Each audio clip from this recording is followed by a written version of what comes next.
नमस्कार जी नमस्कार मोनिशा जी, बहुत अच्छा लगा। हम लोगों का जो with in the life channel है उसमें आपका बहुत बहुत स्वागत। आप आई और हम लोगों को जो है मौका मिला आपसे बात करने का, और इस तरह का जो है पॉडकास्ट आपके लिए और हम लोगों के लिए बहुत सम्मान की बात है कि आप आई हैं। अब इसमें देखिए मोनिशा जी, हम लोगों को ये देखना है कि न तो ये इंटरव्यू है, ये एक मतलब एक कॉफ़ी टेबल टॉक है। इसमें आप अपनी बातों को स्पष्ट रूप से व्यक्त करें, तो यही हम लोगों की गुजारिश है। और ये भी देखिए आपका इसमें जो है हमारा ये 14वां या 15वां एपिसोड है, तो आप इसमें कोई परफॉर्मेंस बेस्ड नहीं है। जितना आप नेचुरल रहेंगे उतना हम लोगों को ज़्यादा से ज़्यादा ज्ञान मिलेगा, ज़्यादा से ज़्यादा सब कुछ समझ में आएगा। एक चीज़ जो मुझको सबसे ज़्यादा ध्यान आकर्षक आपके बारे में लगी वो ये कि आपने दाहिने उंगली में कुछ पहना था जी पुखराज, जी है ना? जी। तो दाहिने उंगली में पुखराज का क्या तर्क है? देखिए ऐसा है कि पुखराज हमें जो भी हम gemstone, there is always a dispute कि यहाँ पहना जाए कि अनामिका में पहना जाए, रिंग फिंगर में। अच्छा आप वो पूछ रहे हैं? हाँ, अच्छा। क्योंकि जो संजय रथ हैं वो इसमें पहनने को कहते हैं। जी। और बाकी जो उत्तर के जितने एस्ट्रोलॉजर हैं वो यहाँ पहनते हैं। जी मैंने भी वैसे यही पहना हुआ था। मैं आपको उसका बताती हूँ, अभी उतारा हुआ है फिलहाल। हाँ, तो इसका रीजन ये है कि जो ये हमारी फिंगर होती है ना, जो इंडेक्स फिंगर होती है, ये मोक्ष के लिए मानी जाती है। जब किसी की मृत्यु होती है तो हम इस फिंगर से उसका तिलक करते हैं। तो जो चीजों को हमें गिव अवे करना होता है, जो हमें चीजों को निकालना होता है, बहुत अच्छा, तो फिर वो हम इसका प्रयोग करते हैं। तो पुखराज तो एक बहुत ज़्यादा वैल्यूएबल स्टोन है, हमें बहुत कुछ गुरु ग्रह से मिलता है। पुखराज पहनने से हमारे जीवन में बहुत सारी प्रोस्पेरिटी आती है, बहुत सारा सुख मिलता है, धन आता है, और उसी को आप त्याग कर देंगे। उसी को हम त्याग कर देंगे अगर हम इस उंगली में पहनेंगे। तो यही सोच के मेरे एक गुरु थे श्री एवी सुंदरम जी, तो उन्होंने मुझे जब ये चीज़ के लिए टोका तब मैंने वाकई में रियलाइज़ किया और इसके बारे में और थोड़ा खोजबीन की। तो मेरे को लगा गुरुजी ठीक कह रहे हैं कि इसी फिंगर में ही पहनने का तुक बनता है, तब से मैंने यहाँ पहनना। जो संजय रथ का फिलॉसफी है वो सही है इस मामले में। उनका भी यही कहना है कि इसमें नहीं पहनना चाहिए। जी। तो एज ए एस्ट्रोलॉजर हम लोग ये सोचते हैं कि जितने भी दक्षिण में हैं वो तो यहाँ सही पहनते हैं, उत्तर भारत में यहाँ पहनते हैं। तो ये जो है, और फिर ये अहंकार की उंगली भी है, ये दिखाने की उंगली है। खबरदार, ये अहंकार को बढ़ा देता है अगर आप पहनते हैं। जी, नॉर्दर्न इंडिया में एक्चुअली यहाँ पर हमारा गुरु पर्वत होता है, तो गुरु पर्वत के ऊपर जो फिंगर होती है वह गुरु की फिंगर बोली जाती है। तो उस हिसाब वेरी से गुड, हाँ, तो उस हिसाब से नॉर्थ में यहाँ पर पहना जाता है। मगर इसको अगर आप थोड़ा डीपली और सोचे तो यह फिंगर जो है मोक्ष की फिंगर है। तो यहाँ पर यदि हम ना पहने तो बेटर है। यहाँ पर हमें ज्यादा अच्छे रिजल्ट मिलते हैं। अच्छा, आपने जैसे कि पहले मिलने से पहले थोड़ी सी वार्ता जो हुई, we had a small talk, उसमें आपका ये कहना था कि आप मुझको एस्ट्रोलॉजर ही मत समझिए। तो वाकई हम लोग आपको एस्ट्रोलॉजर नहीं समझ रहे हैं। एक you are a self independent women working for yourself. उसमें आप एस्ट्रोलॉजी भी करती हैं, आप क्या करते हैं, जो हिप्नोसिस थेरेपी भी करती हैं। तो अभी आप उसमें एडवांस स्टेज में गई हैं कि नहीं? जी मैं आपको अपना थोड़ा सा बताती हूँ, इंट्रो देती हूँ कि अभी फिलहाल तो मैंने अभी एस्ट्रोलॉजी की पीएचडी कंप्लीट की है और आज कल में ही मुझे उनका सर्टिफिकेट भी पहुंच रहा है।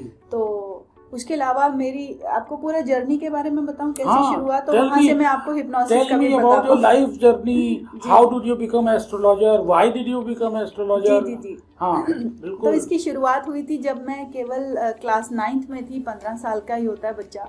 तो ऐसे ही आते जाते मैंने अपने टेबल पे देखा, मेरे पापा कहीं टूर से आए थे, आर्मी ऑफिसर रिटायर्ड। तो टेबल पे एक पामिस्ट्री की किताब पड़ी थी, मेरे को बड़ी आकर्षक लगी। मैंने वो किताब उठाई और पूरी पढ़ डाली। और उसके बाद मुझे लगा मैं तो बहुत अच्छा एक एस्ट्रोलॉजर बन सकती हूँ। उसके बाद क्लास में सारे बच्चों के मैंने हाथ देखने शुरू कर दिए। पता चला टीचर्स को, उन्होंने मुझे स्टाफ रूम में बुलाना शुरू कर दिया रिसेस में कि हमारा हाथ देखो। तो मुझे थोड़ा अचंभा भी लगा और पर मैं एंजॉय करने लगी। उसके बाद ये चीज़ धीरे धीरे मेरे फ्री टाइम पे मैं यही चीज़ें पढ़ने लगी। मैं जब अपनी स्कूल टेक्स्ट बुक्स खरीदने जाती थी तो साथ में मैं पता कर लेती थी आपके पास कोई एस्ट्रोलॉजी की बुक है, तो वो मैं इस तरह से खरीद के मेरे पास कलेक्शन शुरू होने लगी। पामिस्ट्री की बुक्स खरीदी और फिर वहीं से न्यूमरोलॉजी का इंट्रो मिला।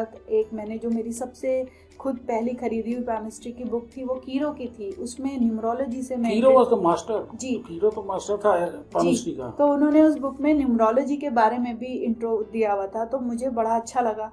फिर मुझे एस्ट्रोलॉजी को तो हर किसी को पता ही है, तो मैंने सुन रखा था कि एक ज्योतिष नाम की भी विद्या होती है, मगर टीचर ना रहने की वजह से खुद से ही बुक्स खरीद के पढ़ती थी। समझ ठीक से आती नहीं थी आधी चीजें, क्योंकि हमारे टाइम पर ये बात है 1990। अरे ऐसा बात करे, हमारे टाइम में तो बहुत बुढ़िया हो गई हो कुछ ऐसा। नहीं, मेरा मतलब 1990s की बात है, जब मैं कॉलेज में थी। तब उस समय हमारे पास कंप्यूटर्स नहीं होते थे और इस तरह के चैनल्स भी नहीं होते थे कि जहाँ से एस्ट्रोलॉजी सीख सको, तो कोई टीचर भी नहीं थे, तो खुद से ही बुक्स खरीद के जितना समझ में आता था वही एंजॉय करती थी, मज़े के लिए पढ़ती थी और यूनिवर्स को प्रे करती थी कि कभी ना कभी कोई ना कोई मुझे टीचर मिल जाए तो मैं ज़रूर सीखूं। तो इस तरह से शुरुआत हुई। उसके बाद फिर 2007 में मुझे एक लेडी मिली जो कि एक क्लब में अपना टैरो कार्ड्स का पूरा बंडल लेके आई हुई थी, उसके ऊपर उन्होंने टॉक शो दिया। तो पूरा जब उन्होंने दे दिया तो एक पूरे 50-100 लोगों में से इकलौती मैं थी जो उनके पास पहुंची। मैंने कहा मुझे ये सिखा दीजिए, आप जो भी कर रहे हैं मुझे बहुत अच्छा लग रहा है। तो वहाँ से उन्होंने मुझे टैरो कार्ड सिखाए और मुझे पता चला she is a reiki master, तो मैंने उनसे रेकी भी सीखी। और जैसे ही मैंने रेकी सीखी तो मेरी लाइफ में बिल्कुल एक टर्निंग पॉइंट आना शुरू हो गया। मैंने देखा कि चीज़ें जो अब तक मैं बहुत सारी अन्य चीज़ें करी थी, जैसे मैंने टीचिंग की, मैं एक प्रोफेशनल मैं केमिस्ट्री में पोस्ट ग्रेजुएशन कर रखी है। अरे वाह। तो हाँ, तो थोड़ा टाइम टीचिंग की, फिर थोड़ा टाइम मैंने तो केमिस्ट्री के बाद you came back to human chemistry. जी जी जी, कैसे मानव। हाँ। जी, तो फिर वो किया। उसके बाद फिर इंश्योरेंस सेक्टर में भी कुछ टाइम किया। फिर जब 2007 में जैसी उनसे रेकी सीखी तो मुझे बहुत अच्छा लगा वो एटमॉस्फेयर। मैंने कहा मुझे यही चीज़ चाहिए थी जो मुझे अब तक नहीं मिल पा रही थी। मेरी खोज वहाँ पर ख़त्म हुई और फिर वहाँ से फिर जब रेकी सीखने के बाद मैंने सिखानी भी शुरू कर दी लोगों को। रेकी पूरा मास्टर का कोर्स उनसे किया और फिर टैरो की भी काफ़ी वर्कशॉप्स की और फिर you are reiki master also. जी जी जी, ठीक है, बहुत तो अच्छा। रेकी से मैंने बहुत लोगों की हीलिंग्स भी की हैं। लोग मेरे पास आते होते थे। मैंने अपने घर में एक स्टूडियो बनाया है जहाँ पर मैं हीलिंग्स करती थी और फिर वहीं पर ही हाँ, तुम्हारा स्टूडियो गुड़गांव में प्रसिद्ध है। क्या नाम है उसका ना? स्पिरिचुअल क्लब या क्या करके है ना? जी, तो वहाँ यू ब्रिंग पीपल एंड उनका जो है डिजीजेस को, एलिमेंट्स को। जी जी जी, वो अपने आप ही बाय वर्ड ऑफ माउथ आते हैं लोग और उनकी हीलिंग्स, जैसे आजकल लोगों को बहुत तरह की प्रॉब्लम्स हैं। डिप्रेशन के बहुत लोग शिकार हैं, इमोशनल इश्यूज हैं लोगों को, फिजिकल इश्यूज हैं, मेंटल इश्यूज हैं। तो वो सारी चीज़ें जो है ना रेकी से बहुत अच्छी हील हो जाती हैं। फिर वहाँ से टैरो के लिए भी लोग आने लग गए। फिर धीरे धीरे थोड़ा चाय भी पियो ना। फिर धीरे धीरे मुझे भंडारी सर का पता चला उन्हीं दिनों में। तो भंडारी सर जो मनोज भंडारी जी हैं, उनसे मैंने फिर एस्ट्रोलॉजी का कोर्स किया। वो मेरे सबसे पहले गुरुजी थे।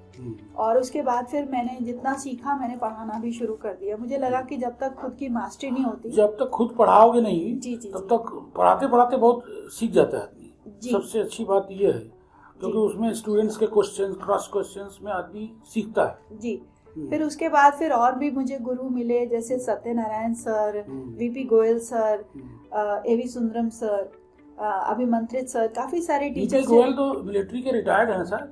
नहीं, मिलिट्री के नहीं है, वो गवर्नमेंट जॉब में थे। हाँ, मैंने डिफेंस सेक्टर में थे। डिफेंस ना, वही डिफेंस सेक्टर में। जी जी, अच्छा उनकी एनालिसिस है, बड़ी अपने आप में नई है। जी जी जी, उनका ढंग जो है नवांश कुंडली, दशमांश कुंडली को डिविजनल चार्ट्स मैंने उनसे ही सीखे।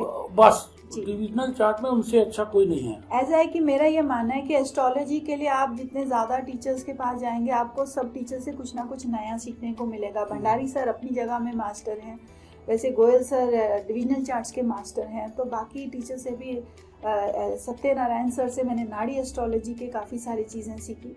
तो उसके बाद फिर प्रैक्टिस शुरू कर दी और फिर उसके बाद 2017 में मैंने हिप्नोथेरेपी सीखी, क्लिनिकल हिप्नोथेरेपी।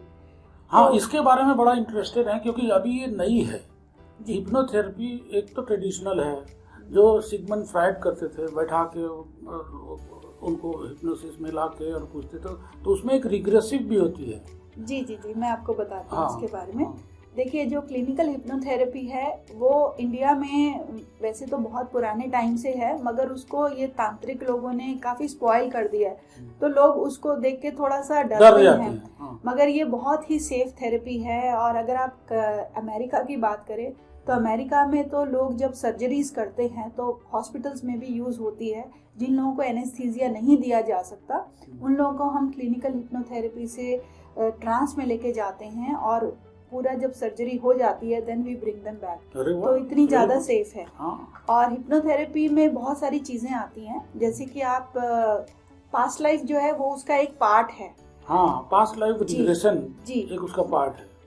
तो हिप्नोथेरेपी में हम जैसे मेंटल इश्यूज लोगों के होते हैं, ओसीडी, फियर फोबियाज, डिप्रेशन, किसी तरह की भी बीमारी जो कि कई बार मेडिकल साइंस के पास भी उसका इलाज नहीं है, उस तरह की भी प्रॉब्लम्स हम हिप्नोथेरेपी से ठीक कर सकते हैं।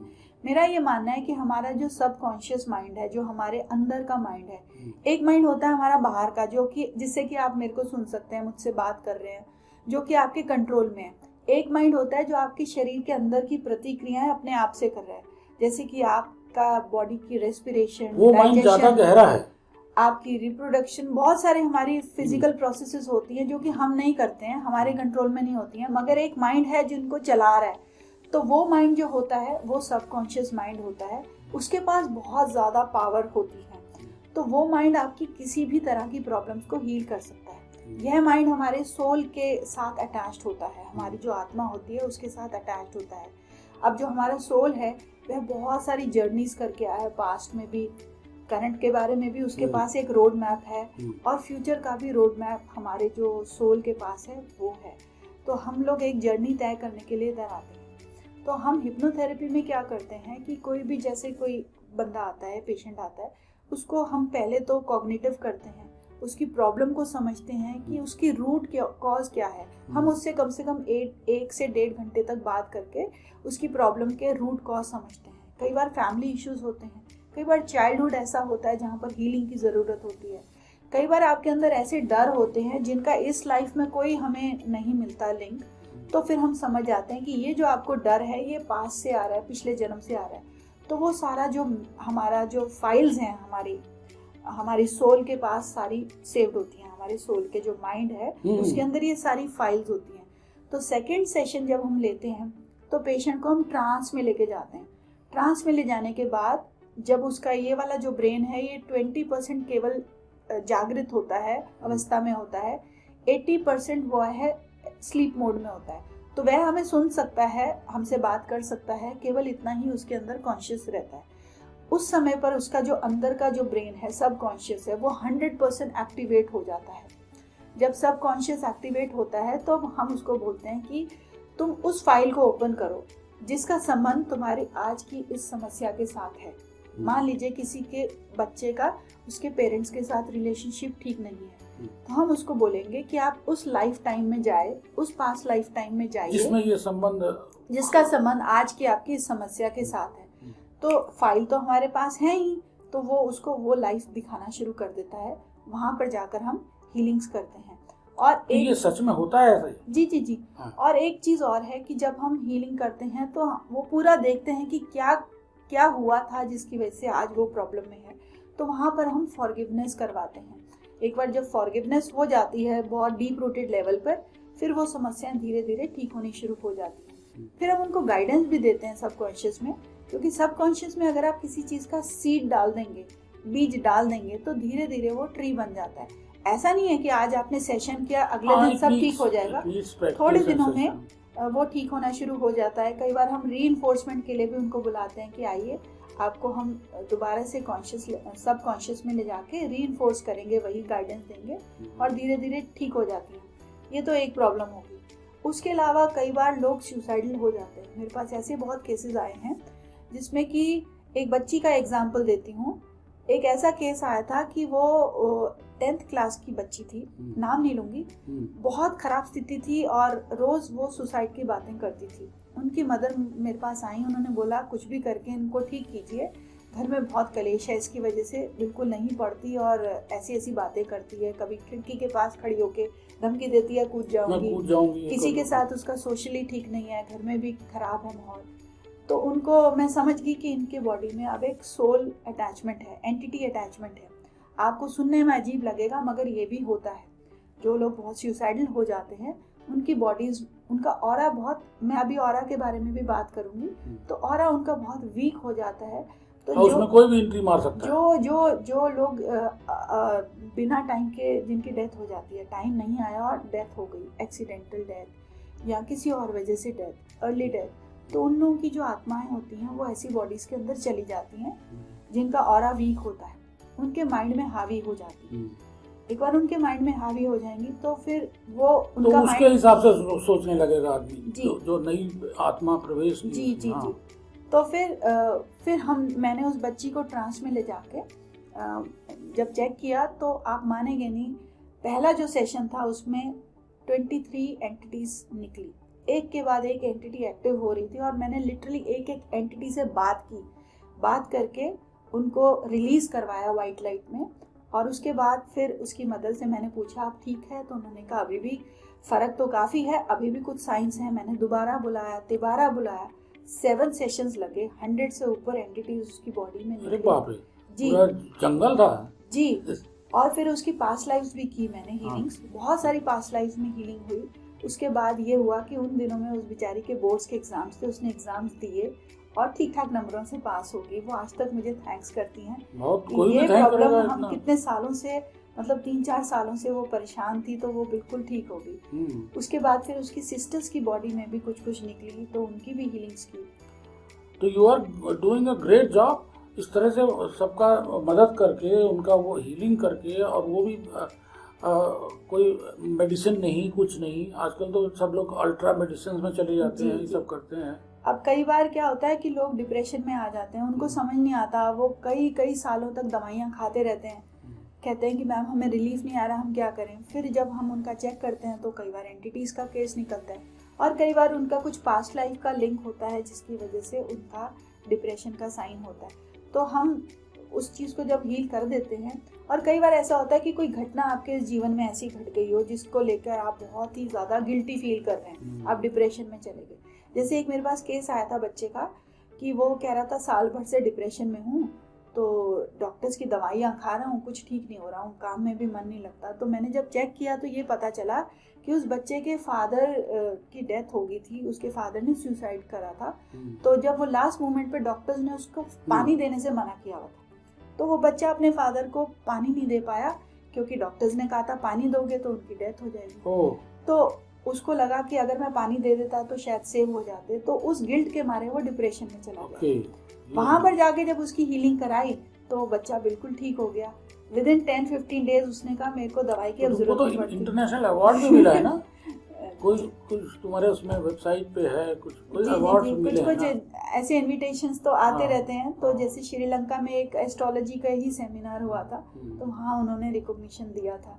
You must be recognised. इस तरह के टैलेंट अगर हैं तो उसको यूज करना चाहिए। एक छोटा सा, पीते रहो, एक छोटा सा जोक सुनाते हैं तुमको। सिगमंड फ्रायड का नाम सुना होगा। सिगमंड फ्रायड बहुत बड़े साइकोलॉजिस्ट, क्या he was the father of modern psychology.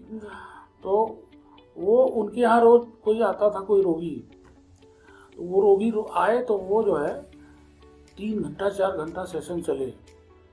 तो उसके बाद जो है, और उनका चेला था, जैसे ये लोग हैं ना सिगमंड फ्रायड के वहाँ जो उनका कंपाउंडर कह लो, वो जो था वो बैठा रहता था, सुनता रहता था।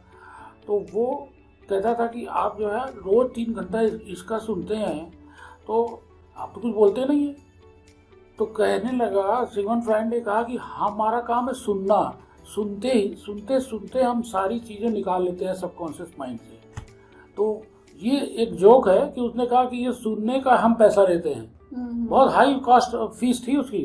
तो कहता है इनका सुनना, इतनी पेशेंटली बिना क्रॉस क्वेश्चनिंग के सुनना, उससे ही बहुत कुछ हमको मिल जाता है, तब हम उसको ट्रांस और रिग्रेशन में ले जाते हैं। जी।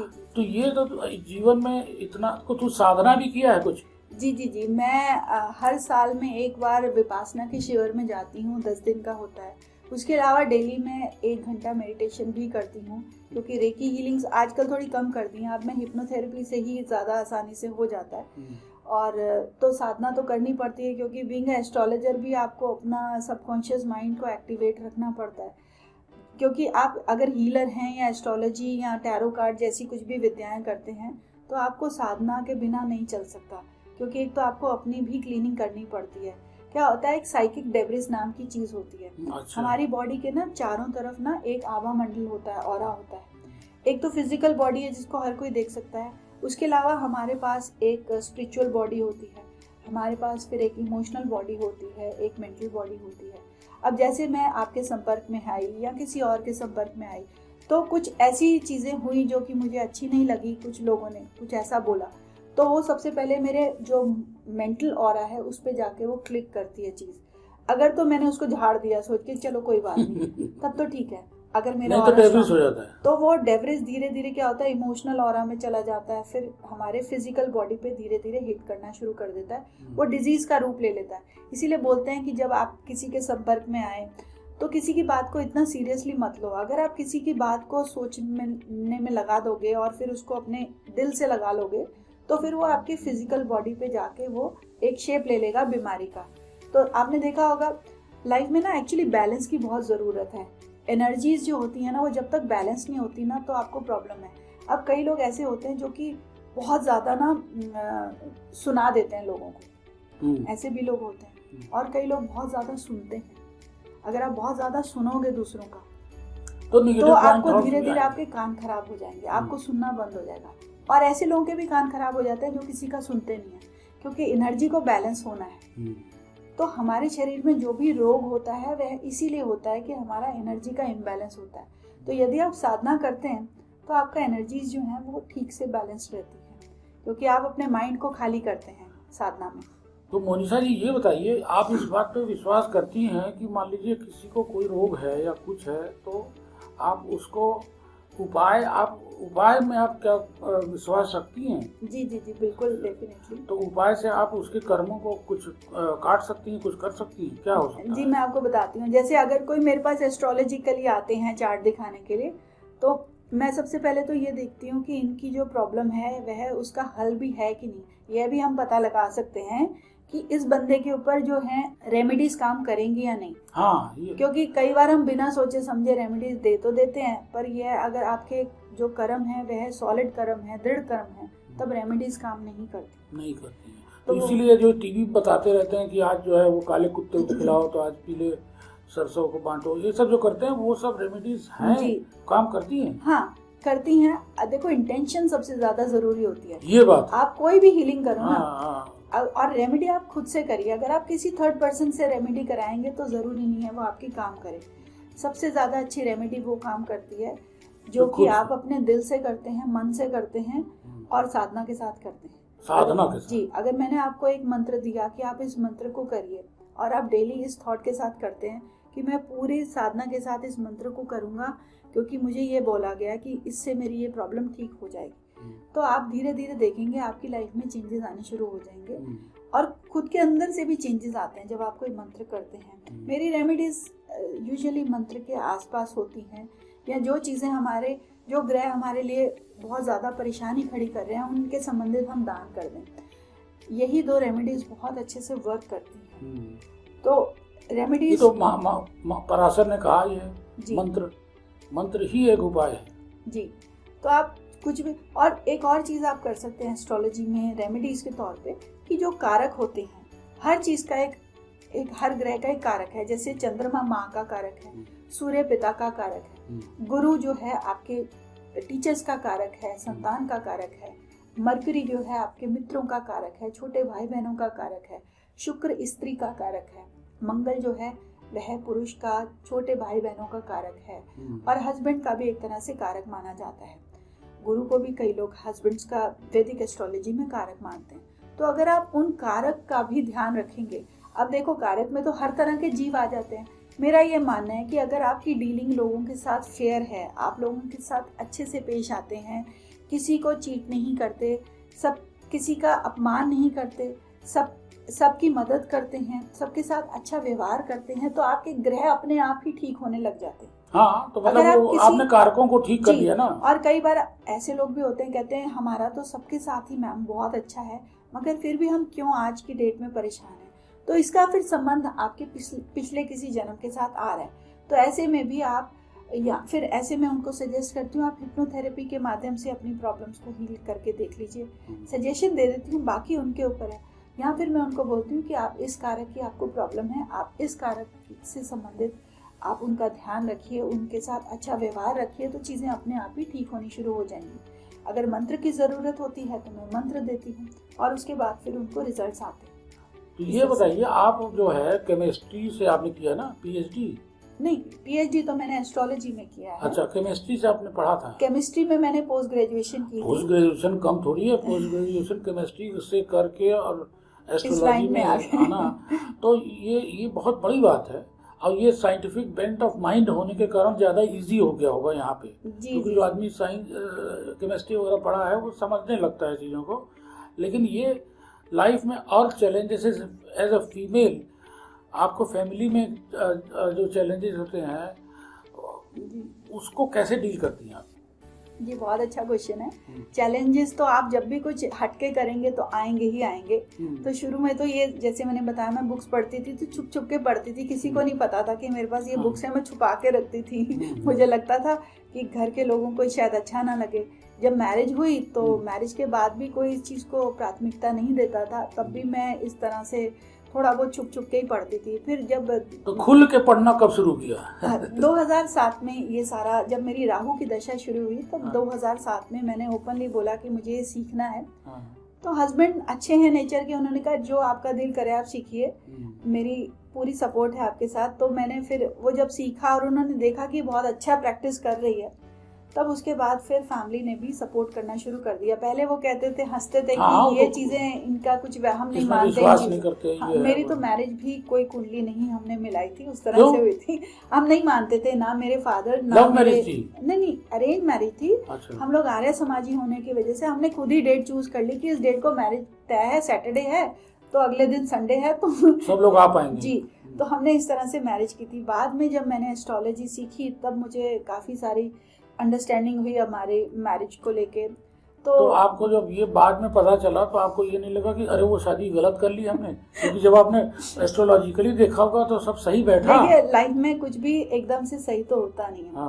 तो कुछ ना कुछ तो कमी पेशी रह जाती है। अगर हम सोचें कि सब कुछ मेरे कंट्रोल में है तो नहीं है। मेरा शुरू से ये रवैया था, मुझे था कि मेरी किसी के साथ भी मैरिज होगी, लड़का पढ़ा लिखा हो, स्वभाव का तो हम किसी से डील करते हैं तब समझ में आ ही जाता है। तो मुझे लगा था कि पढ़े लिखे हैं हस्बैंड, फैमिली अच्छी है, स्वभाव के अच्छे हैं, तो चल जाएगी गाड़ी।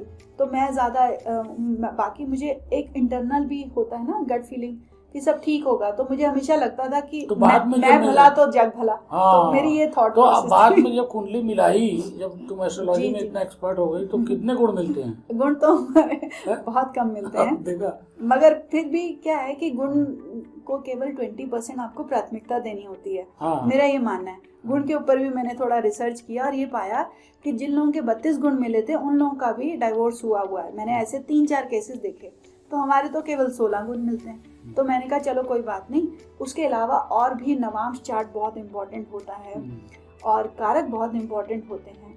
तो और उसको कई एंगल से जब आप देखेंगे तो लगता है कि मैरिज तो ठीक है, ऐसी कोई दिक्कत की बात नहीं है, ठीक है गुण कम है मगर बाकी एंगल से ठीक है। तो इसलिए यही चीज़ फिर मैं जब कुंडली मिलान करती हूँ तो उसको फिर मैं बहुत सारे और एंगल से देखती हूँ। मैं अष्टक वर्गा से भी देखती हूँ, मैं नवांश से भी देखती हूँ, मैं कक्षा से भी देखती हूँ, बहुत सारे एंगल से मैं उसको देखती हूँ। न्यूमरोलॉजिकली भी चेक करती हूँ, गुण को भी देखती हूँ। तो उसको देखने के बाद एक साइड में रख देती हूँ कि ठीक है, आइडिया लग गया, इतने गुण मिलते हैं। अब अपने साधना से इसको बताते हैं। जी, मतलब बिना साधना, बिना अपनी, चाहे एस्ट्रोलॉजी हो, चाहे वो ये कॉस्मिक फीलिंग हीलिंग हो, चाहे जो उसमें स्पिरिचुअल अपलिफ्टमेंट अगर आदमी का रहता है तो उसकी प्रिडिक्शन की वैल्यू रहती है, वो सही करता है तब। जी जी जी।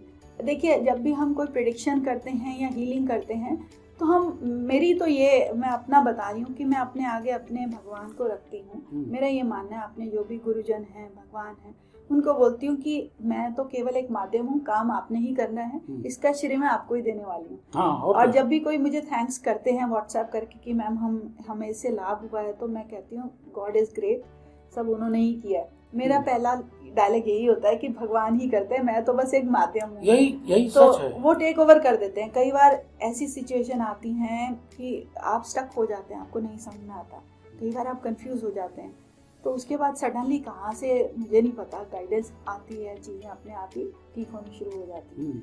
चाहे वो हीलिंग का सेशन हो, हीलिंग में भी कई बार ऐसे होता है कि कोई पेशेंट ट्रांस में आसानी से नहीं जा रहा होता, तो ऐसे में मैं जब अपने गुरुजन को उसी टाइम मन में याद करती हूँ कि मेरी मदद कीजिए, अचानक से ही मुझे कोई थॉट, एक आइडिया ऐसा आता है कि ऐसा करो, ऐसा करवाओ, तो चीज़ें अपने आप ही फिट बैठने लग जाती। शुरू में बात जब कर रही थी तो कह रहे हम एस्ट्रोलॉजर नहीं हैं, तो उस हम बहुत कुछ और हैं, तो क्या और एक्स्ट्रा करिकुलर कुछ है? देखिए, मैं एक्स्ट्रा करिकुलर में मैं आपको पहले तो इस फील्ड का बता दूं, मैं astrology, palmistry, numerology, tarot cards, reiki healings, hypnotherapy, उसके अलावा मैंने EFT सीखी हुई है, रिफ्लेक्सोलॉजी सीखी। EFT भी हमारे एनर्जी पॉइंट्स होते हैं। अच्छा। जिनको हम टैप करते हैं, हम हमारी जो भी प्रॉब्लम है हम वो बोलते बोलते उन एनर्जी पॉइंट्स को टैप करते हैं, तो वो बोला जाता है कि आप कम से कम 10-15 टैप करेंगे तो प्रॉब्लम ठीक हो जाती है। वो भी मैंने सीखी हुई है, कुछ टाइम वो भी प्रैक्टिस की थी। तो हीलिंग में मेरा बहुत इंटरेस्ट था, बीइंग अ साइंस स्टूडेंट, तो मुझे इंसानों के अंदर से रिलेटेड जो शारीरिक जो प्रॉब्लम्स होती हैं उसमें हमेशा से इंटरेस्ट रहा है। तो मुझे कई लोग बोलते हैं कि आप इस फील्ड में हैं मैम, वास्तु भी सीख लीजिए। मैंने कहा नहीं, एक वास्तु ही ऐसी चीज है जिसमें मुझे इंटरेस्ट नहीं बनता। कितने दिन बचेगा वो भी सीख। मुझे लगता है अगर हम अंदर से ही ठीक हो जाएंगे तो हम किसी भी एनवायरनमेंट को अपने आप ठीक कर सकते हैं। तो मेरा ये मानना है कि इंटरनल पे ज्यादा फोकस किया जाए being a healer, than focusing on the external part of life. तो you will call yourself as a healer in totality, चाहे एस्ट्रोलॉजी हो चाहे हीलर एस्ट्रोलॉजर आप कह सकते हैं। तो और जो एक्स्ट्रा करिकुलर है, डांसिंग, म्यूजिक, गाना, ये सब का कोई शौक नहीं है? जी है। मैं एक्चुअली मेरे फादर सिंगर हैं काफ़ी अच्छे, तो उनको सुनते सुनते ही बड़ी हुई, तो मैं भी गा लेती हूँ, थोड़ा बहुत ठीक ठाक ही गा लेती हूँ। मरकरी कहाँ है आपका? किस जगह है कुंडली में? मरकरी तो मेरा 9th हाउस में है। हाँ। मगर गुरु मेरा लगन में है, स्वराशि का है। हाँ, तो जब गुरु लगन में है तो गुरु उसको देख भी रहा है। जी जी। तो जो भी मेरा ये मानना है कि जो भी दिया है गुरु ने ही दिया है, कि गुरु बहुत अच्छा है। कहते हैं ना, गुरु अगर आपका केंद्र में प्लेस्ड हो और खासतौर पे लगन में दिग्बली होता है तो वो आपकी कुंडली के 1.25 लाख दोषों को दूर करता है। तो ये इसकी वजह से बहुत कॉन्फिडेंस आ जाता है। बृहस्पति से लगने अन्य ग्रह किम करिष्यन्ति। बृहस्पति जिसके लग्न में है, अन्य ग्रह कुछ कर ही नहीं सकते। जी जी जी। तो पेंटिंग करती थी, पेंटिंग भी किया करती थी, काफी की है, शादी के बाद भी की है। और म्यूजिक में था, बाकी और भी स्कूल कॉलेजेस में जो भी एक्स्ट्रा करिकुलर चीजें होती थी उनमें पार्टिसिपेट करती थी। तो बृहस्पति लग्न में होने का मतलब ये भी तो है कि बहुत ज्यादा अच्छा टीचर होता है वो आदमी। गुरु तो परम गुरु है वो। और साथ साथ 9th हाउस में मरकरी, तो बोलने में वक्तृता आएगी, बोलने में बहुत अच्छा रहेगा, समझाने में मतलब बहुत ही बढ़िया रहेगा। तो ये चीज़ तो मतलब स्वभाव से ही तुम्हारी कुंडली में इस तरह से है, बहुत ही बढ़िया है। हम लोगों को अच्छा मान लो हम आपने इसकी बात कर रहे हैं, विद इन द लाइफ जो हमारा चैनल है, इसमें कुछ लोग इंक्वायरी करते हैं, कुछ लोग पूछते हैं, तो हम लोग कैसे कनेक्ट कराएंगे आपसे? जी, मेरा भी एक YouTube पे भी चैनल है जिस पे मैंने कुछ एस्ट्रोलॉजी के वीडियोस डाले हुए हैं, मेरे ही नाम से है, मोनिशा भाटिया के। और मेरी वेबसाइट भी है। मेरा फ़ोन नंबर आप मेंशन कर सकते हैं। तो उस पे दे कैन व्हाट्सएप मी। तो ये हम दे सकते हैं ना? जी जी जी जी। क्योंकि ऐसा बहुत, हालांकि आपका प्रैक्टिसिंग एरिया गुड़गांव है ज़्यादातर ना? मैं ऑनलाइन भी करती हूँ कंसल्टेशन, हिप्नोथेरेपी भी मैं ऑनलाइन करती हूँ, वीडियो कॉल पे, जो स्काइप पे मैं करती हूँ हिप्नोथेरेपी की हीलिंग्स। और जो एस्ट्रोलॉजिकल कंसल्टेशंस हैं मेरी, वो भी ऑनलाइन होती हैं। अब तो जब से कोरोना हुआ है, पहले तो बहुत ज़्यादा विजिटर्स आते थे, कोरोना के बाद से मेरा 90% काम ऑनलाइन ही होता है। केवल 10% लोग हैं जो कि उनको आके पर्सनली मीट करके अच्छा लगता है, वरना जो पुराने क्लाइंट्स हैं वो भी अब ऑनलाइन ही प्रेफर करते हैं कि मैम वीडियो कॉल पे ही कर दीजिए तो बेटर है। तो लोगों का टाइम भी। माय गॉड वाली पिक्चर जो थी ना, उसमें वो फोन मिलाने रॉन्ग नंबर मिलता था। जी जी। वो उसमें बहुत अच्छा वो था। तो रॉन्ग नंबर मिलने वालों का क्या करें? बहुत लोग बहुत यहाँ रॉन्ग नंबर मिलाते हैं कि ऐसा करिए, ऐसे करके ऐसे कर लीजिए तो आपका सब हो जाएगा। तो वो ऐसा तो नहीं है जी नहीं ऐसा नहीं है। कि ये रॉन्ग नंबर वाला हो। जी नहीं। देखा है ना, उसने बोला था पिक्चर देखी है वाली, oh my God. Oh my God 2 देखी थी मैंने। अच्छा। उसमें तो ऐसा नहीं था। 1 नहीं देखी। नहीं, किसमें था वो, एक जो, अरे वो था ना, अरे जो खान है, सलमान खान नहीं, दूसरा वाला खान, उसने उसमें जो है गुरु जी, अक्षय कुमार वाली देखी है। अच्छा ठीक है। 1 नहीं देखी, तो वो भी देख लेंगे। हम लोग इसको जो है सेशन में ये डिसाइड किए कि हमारा जो है वो थॉट प्रोसेस आपके लिए एस्ट्रोलॉजर कम हीलर और कम मेंटल क्लिनिकल साइकोलॉजिकल सब चीज़ें हैं। तो इन चीज़ों का डिसीजन कैसे लेते हैं कि इसको एस्ट्रोलॉजिकली हील करें, कि इसको जो है फेथ हीलिंग करें, कि उसका एक एंजल हीलिंग भी आती है। जी वो भी सीखी हुई है मैंने। वो क्या होता है? बेसिकली हमारे ना बहुत सारे एंजल्स हैं, हमें उनके बारे में पढ़ाया जाता है कि ये एंजल ये काम करते हैं, ये एंजल ये करते हैं। तो जब हम किसी की हीलिंग करते हैं तो हम एंजल्स को इन्वोक करते हैं, हम उन्हें बुलाते हैं और उनको रिक्वेस्ट करते हैं कि ये बंदा यहाँ पर है प्लेस्ड, उनकी आप हीलिंग कीजिए, हमारी मदद कीजिए। तो हम उनको हीलिंग्स भेजते हैं एंजल्स के थ्रू और एंजल्स उसको ठीक करते हैं। अच्छा। हाँ, तो वो भी काफी हम पावरफुल। लोग तो सीधा सीधा भूत पिशाच निकट नहीं आवे, महावीर जो नाम से कहा हुआ है, तो हम लोग तो भूत पिशाच ऐसे निकट नहीं आएगा अगर हनुमान चालीसा कोई पढ़ता है तो। जी देखिए, आप शायद जानते ही होंगे कि हनुमान जी एक ऐसे भगवान जी हैं, शिव जी का ही अवतार हैं, रुद्र अवतार हैं, 11वें रुद्र जी। तो हनुमान जी को ऐसा वरदान प्राप्त था कि वह हमेशा चिरंजीवी रहेंगे। आज की डेट में भी हनुमान जी की एनर्जीज मौजूद हैं। आप कभी भी स्टक हो जाइए तो हनुमान जी को आप सच्चे मन से बुलाएंगे तो वह आपकी मदद करेंगे। याद रखो भाई, कोई प्रॉब्लम आए तो हनुमान जी। जी बिल्कुल, फेथ भी होना चाहिए। हाँ नहीं, फेथ होना चाहिए, वो तो बहुत इम्पोर्टेंट चीज है। Link between God and you, deity और आपके बीच में फेथ बहुत बड़ी बात है। बिल्कुल वो बहुत जरूरी है। तो किस तरह के गाने गाती हो? गाने पुराने हिंदी मूवी सॉन्ग्स। हम सुनने नहीं जा रहे हैं, लेकिन मतलब ये कि किस तरह के गाने, हमने सोचा कि जो भजन टाइप के गाती हो? नहीं जी, फिल्मी सॉन्ग्स पे ही ज्यादा है। हाँ। और ग्रोइंग अप डेज में जैसे जो सुना करते थे किशोर अच्छा। के, लता जी के, उस टाइम के पीरियड के सॉन्ग्स। तो अपना कंपोजिशन भी करती हो कभी? मैं पोइट्री लिखती हूँ। क्योंकि देखो हम इसलिए पूछ रहे हैं कि एस्ट्रोलॉजिकली वीनस, अरे मरकरी इतना अच्छा है कि वो पोएट जरूर बनाएगा, वो लेखन क्रिया में भी बनाएगा और उधर जो है बोलने में भी सब करेगा। तो ये कुंडली देख के समझ के हमको ये लगता है कि अभी एक अच्छा टीचर हमको इन वेटिंग हो, तो बहुत अच्छा टीचर हो सकती हो, चाहे एस्ट्रोलॉजी का, चाहे हीलिंग का, चाहे जिसका, बहुत ही अच्छा हो सकती है। नवांश में कहाँ है बृहस्पति? नवांश में 11वें भाव में है। अच्छा, बहुत अच्छा है। वृषभ। हाँ, अब इसके हम लोगों ने ये जो with in the life channel शुरू किया है आपके जैसे लोगों को इसमें जोड़ने के लिए, जो कि बहुत ज़्यादा अभी समाज में जिनको बहुत एक्सपोज नहीं है, अब ये पूरी दुनिया में चला जाएगा। तो इसीलिए हमारे पास क्वेरीज आएंगी, हम उसमें वी डोंट चार्ज एनीथिंग कि किसी ने क्वेरी किया तो हमने कहा नहीं हमको इतना, ये नहीं होगा। कम से कम आपका प्रचार होगा, आपको लोग जानेंगे, आपसे लोग मिलने जाएंगे, ये करेंगे। और इसके बाद भी एक पॉडकास्ट हम प्लान करते हैं जिसमें किसी टॉपिक को लेकर,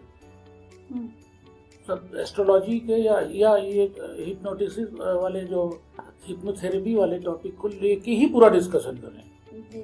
तो उसमें क्या होगा, हम उस पॉडकास्ट का नाम वही रख देंगे फिर। जी। क्योंकि ये कला कम लोगों को आती है यहाँ। ये दिस इज, अब ऐसे टैरो कार्ड तो जहाँ जाइए, किसी मेले में जाइए 2 टैरो कार्ड रीडर बैठे हुए हैं, किसी जगह जाइए। तो इसलिए हम चाहते हैं कि इसको प्रमोट किया जाए। जी। हिप्नोथेरेपी अभी कम लोगों ने सुना है, तुमने सुना है? तो इसलिए ना, तो हिप्नोथेरेपी को प्रमोट करने के लिए मनीषा को हम कहेंगे भाई एक बार आप पूरा थॉरली रिसर्च्ड उसको रखिए, तो हम लोग उस सेशन में इसको करेंगे, जो फर्स्ट टाइम होगा विल डू दैट। तो अब इसको और कुछ करना नहीं, धन्यवाद ही बाकी है। तो बहुत बहुत धन्यवाद, आप हमारे चैनल में आई और इसी स्पिरिट के साथ मानव की सेवा करते रहिए, लोगों का भगवान आपका जो है अच्छी कुंडली दिया है, अच्छा एस्ट्रोलॉजर बनिए और अच्छा हीलर बनिए। और सबसे बड़ी बात है कि फेथ हीलिंग को बढ़ाइए। जितना फेथ, ऐसे फर्जी हीलिंग नहीं जो कि मतलब हम आपके लिए महामृत्युंजय जप कर दे रहे हैं, आप नहीं मरेंगे, तो ये चीज़ नहीं हो सकता। अगला आदमी पेड़ा खा रहा है, खरबूजा खा रहा है और आप उनके लिए पूजा कर रहे हैं, तो ये नहीं होगा। उसमें लिंकेज होना चाहिए। बिल्कुल बिल्कुल। खुद। ठीक है। बहुत बहुत धन्यवाद यहाँ आने के लिए। Thank you.